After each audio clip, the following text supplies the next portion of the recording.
আশ্চর্য ইবাদত, আশ্চর্য ফজিলত, তার অন্যতম একটা ইবাদত হচ্ছে এই ফরজ সালাত। আমরা ফরজ সালাত আদায় করি প্রতিদিন।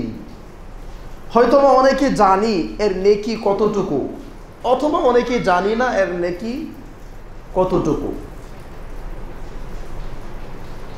ইতিপূর্বে আমরা আলোচনায় বলেছিলাম সালাত একটি আশ্চর্য ইবাদত, তার মধ্যে ফরজ আরো বেশি আশ্চর্য।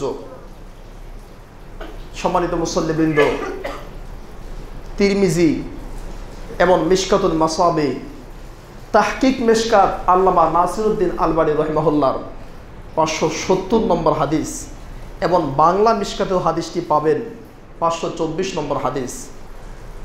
আন ওবাদা ইবনে সামিত রাদিয়াল্লাহু তাআলা আনহু قال, সাহাবী ওবাদা ইবনে সামিত রাদিয়াল্লাহু আনহু বলেন, قال রাসূলুল্লাহ সাল্লাল্লাহু আলাইহি ওয়াসাল্লাম, আল্লাহর রাসূল সাল্লাল্লাহু আলাইহি ওয়াসাল্লাম বলেছেন, খামসু সালাওয়াতিন, 5 ওয়াক্ত সালাত, ইফতারাদাহুল্লাহু তাআলা, আল্লাহ ফরজ করেছেন।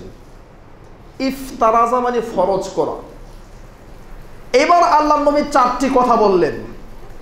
মান আহসানা উদুআহুন্না, যারা সুন্দরভাবে ওযু করে, ও সাল্লাহুন্না লিওয়াক্তিহিন্না, ওয়াক্ত মতো সালাত আদায় করে, আতাম্মা রুকুআহুন্না, রুকুকে পরিপূর্ণরূপে আদায় করে, 4 অখুশুআহুন্না, সালাতের মাঝে খুশু এবং খুদু, মনোযোগ, আল্লাহর ভয় নিয়ে সালাত পড়ে। এই 4টি কাজ।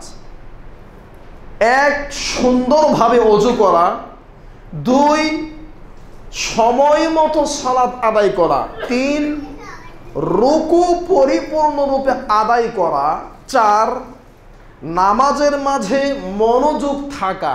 আল্লাহর নবী বললেন, কানা লাহু আলাল্লাহি আহাদুন, এই 4টি কাজ করতে পারলে আল্লাহ ওয়াদা করেছেন। আল্লাহর ওয়াদা, মানুষের ওয়াদা নয়। আইয়াগফিরা লাহু, আল্লাহ ওই বান্দাকে ক্ষমা করবেন, এই ক্ষমার ওয়াদা আল্লাহ করেছেন। সুবহানাল্লাহ।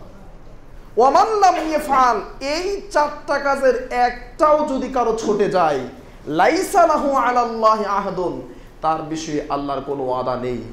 ইনশা গফারা লাহু, ইচ্ছা করলে আল্লাহ তাকে ক্ষমা করবেন, ওয়া ইনশা আযাবাহু, ইচ্ছা করলে আল্লাহ তাকে শাস্তিও দিতে পারেন।